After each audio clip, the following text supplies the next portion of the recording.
नमस्कार, मैं अमित गोदियाल और आप देख रहे हैं उत्तराखंड हलचल। एक नाम जिसे शायद कुछ लोग उत्तराखंड के भूल गए हों, पर अमूमन एक लंबी फहरिस्त है, एक लंबी कतार है लोगों की जिन्होंने शायद, मुझे अभी महसूस होता है कि अधिवक्ता विकेश नेगी को नहीं भुलाया होगा, क्योंकि चलन चला इस प्रदेश का कि जब जब कोई मामला उठता है उसके बाद कुछ दिनों के बाद, महीनों के बाद उस व्यक्ति को भुला दिया जाता है। आज हमारे साथ अधिवक्ता विकेश नेगी जी हैं। 1 महीना तड़ी पार हुए हो चुका है और वहीं टिहरी में इस समय मौजूद हैं। और नेगी जी से आज इसलिए भी जरूरी था मिलना क्योंकि बहुत सारी बातें हैं। बातें इसलिए भी जरूरी थी क्योंकि कई सवाल थे और 1 महीना जो बीता उस पर भी नेगी जी ने कई चीजें की हैं और उनसे ही बात करेंगे। नेगी जी, 1 महीना बीत चुका है, अपने घर से दूर है, पर हाँ ये जरूर है कि आपने घर से दूर रहकर भी जो अपना कार्य है वो नहीं छोड़ा। वो कार्य में भी जानना चाहूंगा कि क्या लगे हुए हैं, अभी भी क्या तैयारी है, तड़ी पार होकर भी क्या हौसले टूट पाए? देखिए, अगर हौसले टूट जाएंगे तो फिर आगे लड़ाई कैसे लड़ी जाएगी। और रही बात उसकी कि हौसले तो कभी भी नहीं टूटते, क्योंकि आजकल जो टाइम बीत रहा है वो भगत सिंह की किताबें पढ़ के और हमारे महात्मा गांधी जी की किताबें पढ़ के, तो उनसे हमें प्रेरणा मिल रही है। क्योंकि जब लड़ाई लड़नी है तो जड़ तक लड़नी है, क्योंकि जो उत्तराखंड का हाल हो चुका है और उसके लिए हमें महात्मा गांधी जी की जो जीवियाँ हैं, जो उनके विचार हैं, उनको फॉलो करते करते ये लड़ाई लड़नी पड़ेगी। तो क्या इस 1 महीने में क्या कुछ मिला है? पहाड़ की वादियों में है, उसमें सुकून एक अलग है, ठंडी हवाएं हैं, उसके साथ साथ क्या चीजें हुई? क्योंकि मैं अभी जब आपसे वार्ता हुई तो आपने अभी MP MLA कोर्ट की बात की, आपने वो PMO को भी लिखा है कि ये जो सुप्रीम कोर्ट की जो ऑर्डर है, मैं आपको बता दूं कि एक ऑर्डर है जिसमें जो सर्वोच्च न्यायालय है उन्होंने एक आदेश दिया है। उस आदेश में उन्होंने कहा है कि हर एक राज्य अपनी स्थानों पर, अपने अपने राज्यों में, जिलों पर भी है शायद वो, या राज्य में स्थापना होनी है और एक ऐसा कोर्ट बनाएंगे जिसमें फास्ट ट्रैक कोर्ट नेताओं के लिए, चाहे वो विधायक हो चाहे वो सांसद हो। क्या सबसे बड़ा सवाल उत्तराखंड के लिए है कि आज तक वो MP MLA fast track court यहां नहीं बन पाया? देखिए, माननीय सर्वोच्च न्यायालय ने एक गाइडलाइन पास करी थी कि जिसमें MP MLA कोर्ट की स्थापना की जाए। आप देखेंगे यूपी में कई नेताओं को जो सजा हुई है, बिहार में भी है और दिल्ली में भी है, वो MP MLA कोर्ट के तहत ही भी है। और आप देखिए, दिल्ली में है, यूपी में है, महाराष्ट्र में है, आपका तमिलनाडु में है, तेलंगाना में है और आपका आंध्र प्रदेश में है, बिहार में है। सबसे बड़ी बात है आपका अंडमान निकोबार में है, जहां एक ही सांसद है। तो ये जो कोर्ट है, इस पे जो आपके MP और जो विधायक हैं MLA, उनके चाहे भ्रष्टाचार का मामला हो, चाहे कोई भी अन्य मामले हों, आपराधिक मामले जो भी हों, वो सब वहाँ पर चलेंगे। मतलब कोई और कोर्ट में नहीं चलेगा, डायरेक्ट वहाँ चलेंगे और वो फास्ट ट्रैक कोर्ट, उसके अंतर्गत वो सारी कार्रवाई होगी। तो मेरे द्वारा जब सुप्रीम कोर्ट की गाइडलाइंस वगैरह जब पढ़ी गई तो उसके बाद मैंने माननीय मुख्यमंत्री जी को, माननीय आपके उच्च न्यायालय को, उत्तराखंड नैनीताल को एक पत्र लिखा।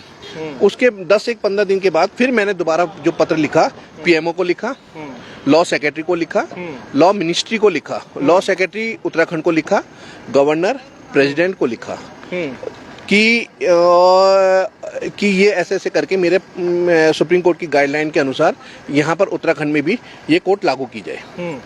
तो अगर वो अभी तक नहीं होती है तो फिर आगे हम उसमें डायरेक्ट फिर PI फाइल कर सकते हैं। PI फाइल कर सकते हैं। देखिए, अभी कई लोगों के प्रश्न थे, ये प्रश्नों के जवाब देना भी इसलिए महत्वपूर्ण है। कई लोग कह रहे हैं कि हाई कोर्ट क्यों नहीं गए। इसका जवाब आप लोगों को पता होना चाहिए। जब आपको जिला बदर किया गया, अब कई लोग सवाल कर रहे थे, अमूमन जो और भी हमारे साथी हैं उनका भी कहना था कि हाई कोर्ट की रुख क्यों नहीं किया गया। वो भी थोड़ा सा क्लियर कीजिएगा कि क्या होता है कि जब लीगल प्रोसीडिंग जब चल रही होती है तो उसमें एक स्टेप्स होते हैं, किस तरीके से वो स्टेप रहते हैं और क्यों आप हाई कोर्ट नहीं गए? देखिए, हाई कोर्ट इसलिए नहीं गए, यहाँ DM के यहाँ कार्रवाई चल रही थी। DM के यहाँ से जब कोई कार्रवाई अगेंस्ट होती है उसके बाद कमिश्नर कोर्ट होते हैं। अगर कमिश्नर कोर्ट के यहाँ से अगेंस्ट होता है तो आप हाई कोर्ट जा सकते हैं। तो ऐसा नहीं कि आप डायरेक्ट हाई कोर्ट चले गए और फिर हाई कोर्ट कहता है आप क्या कहते हैं अथॉरिटी पे जाइए जो इसके हैं, उसके बाद तब आप हमारे पे आएंगे, डायरेक्ट नहीं जा सकते आप। तो अब जिसको नहीं पता उनके नॉलेज में ये चीज़ आ गई होगी कि डायरेक्ट नहीं जा सकते। अब जैसे डीएम ने ऑर्डर करा है, उसका अपील पड़ेगी कमिश्नर के यहाँ, और कमिश्नर ने अगर कुछ अगेंस्ट करते हैं तो उसके बाद हाई कोर्ट पढ़ते हैं।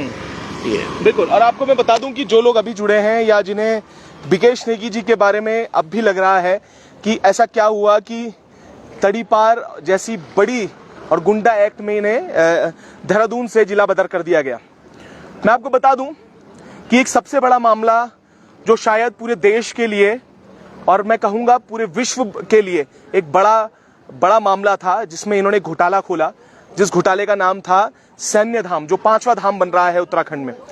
उसको लेकर इन्होंने सवाल उठाए। इन्होंने कहा कि किस तरीके से जो सैन्य धाम का बजट है वो डबल हो जाता है, और डबल होने के बाद वहां पर जब आरटीआई इनके द्वारा मांगी जाती है, उसके बाद ही, मैं इसलिए इस वाक्य को जोड़ रहा हूं, वैसे तो उन्होंने कई घोटाले खोले।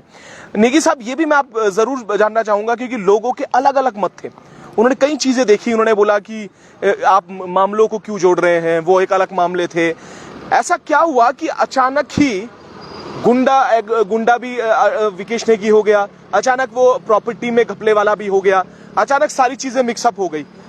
ये बड़ी सवाल थे लोगों के मन में, आज भी वो सवाल बरकरार है, क्योंकि ये मैचअप करना बड़ा वो उनके लिए हमेशा ये होता है कि अलग मामले हैं ये है। देखिए, आप सीक्वेंस देखिएगा, हमने 2021 के से जब हमने पीआईएल फाइल करी है और हमारे पे कंटिन्यू 22 से मुकदमे शुरू हो गए हैं। जैसी पीआईएल पड़ी है उसके बाद मुकदमे शुरू हुए हैं, और सबसे बड़ी बात है सारे मुकदमे सिविल पेंडिंग नेचर के मुकदमे हैं, उनको क्रिमिनल ऑफेंस बनाया, जिसमें सुप्रीम कोर्ट ने खुद कहा हुआ है क्रिमिनल जो सिविल नेचर के मामले हैं उसमें मुकदमे दर्ज नहीं हो सकते। पर लेकिन यहाँ पर जब सरकार के खिलाफ आप जाते हैं तो मुकदमे कैसे भी करके वो दर्ज करवा देते हैं। तो ये सारी आप प्रोसीडिंग है, जो भी आप मेरी पीआईएल देखिएगा उसके बाद से कंटिन्यू ये सब होता रहा है, और सारे मुकदमे सिविल कोर्ट से स्टे हैं, सिविल में पेंडिंग है। और सबसे बड़ी बात है, हम जिसकी पैरवी कर रहे उसका मुकदमा है और नाम हमारा भी डाला जा रहा है। आप कोई सा भी आप किसी भी थाने में और किसी कहीं भी जाके वो आप इंक्वायरी कर सकते हैं। कहीं कहीं पर तो ऐसा हो रहा है कि मौखिक अनुबंधन किसी का हो रखा है और उसको विकेश नेगी जानते हैं। आप तो फिर अगर मौखिक अनुबंधन में हो रहे हैं फिर तो आप रोज जाके मुकदमे करवाइए। फिर तो आपने बोल दिया जी मैं गोदियाल जी को जानता हूँ, मैंने गोदियाल जी को पैसे दे रखे हैं और आप मुकदमा लिखो। फिर तो अब ये होना चाहिए ना, जब मौखिक अनुबंधन में आप मुकदमा लिखना शुरू कर देते हैं तो आपको अब आगे ये सारे मुकदमे लिखने चाहिए। बिल्कुल भाई, मैं फलाने को जानता हूँ, मुकदमा लिख दो। तो ये चीज हो रही है।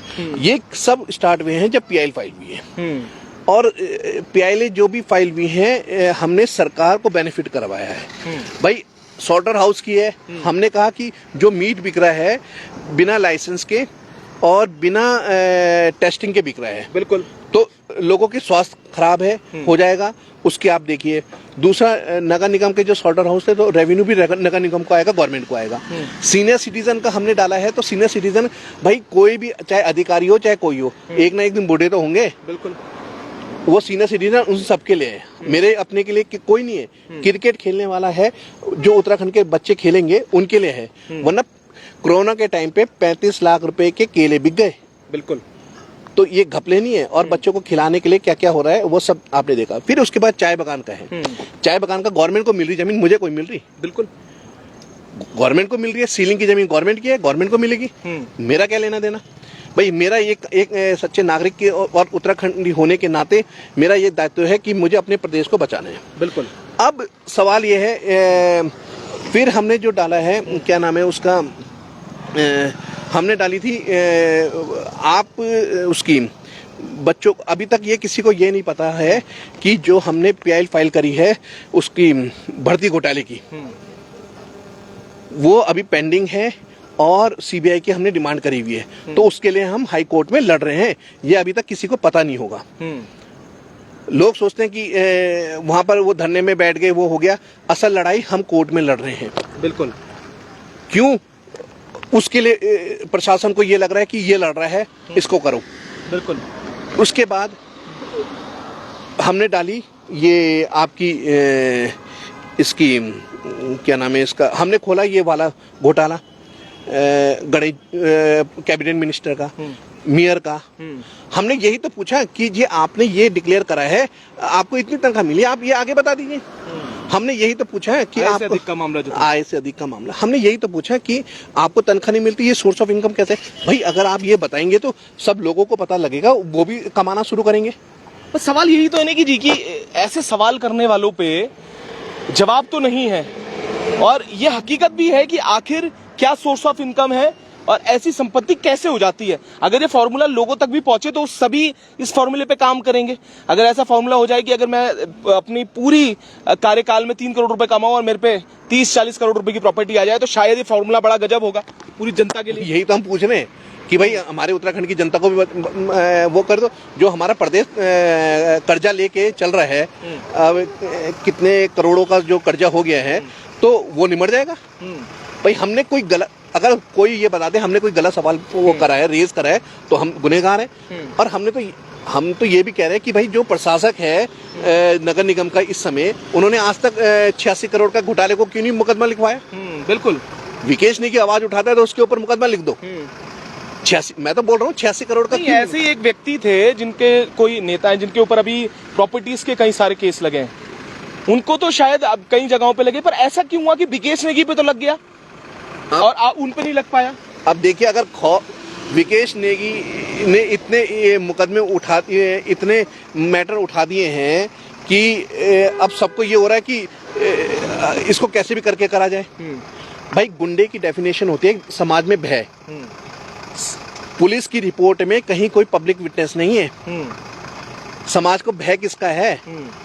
एक सिपाही वो अपनी थाने में बैठ के लिख देता है और अपनी बीट में जाके बता देता है, पर किसने बताया?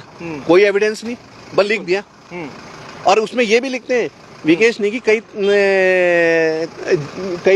भाई जेल से जमानत में बाहर है, कई थानों से जमानत में बाहर है। अब फिर लास्ट में लिखते हैं इसके कोई साक्ष्य नहीं मिले। आप वो पूरी फाइल पढ़ लीजिए। और कैसे इन्होंने, अब गुंडे की सुप्रीम कोर्ट और हाई कोर्ट ने ये डेफिनेशन लिखी है कि आपके ऊपर चाहे कितने भी मुकदमे हो, जब तक समाज में भय नहीं है, भय का डेफिनेशन क्रिएट नहीं होती है, भय नहीं शो करते हो आप, वो गुंडा की उसमें नहीं आता। पर लेकिन यहाँ तो ऐसा है ना, जब घोटाले खोलो, अभी इन्होंने सीबीआई से भी लेटर आया है, पीएमओ से आया है, तो हमने मांग लिया इनसे कि भाई वो कमेटी जो आपने बनाई है और जो आपने इसमें वो करा है, क्या नाम है इसका, जो मेंबर है सबकी लिस्ट दीजिए। बिल्कुल, आरटीआई हमने उसमें भी डाली है।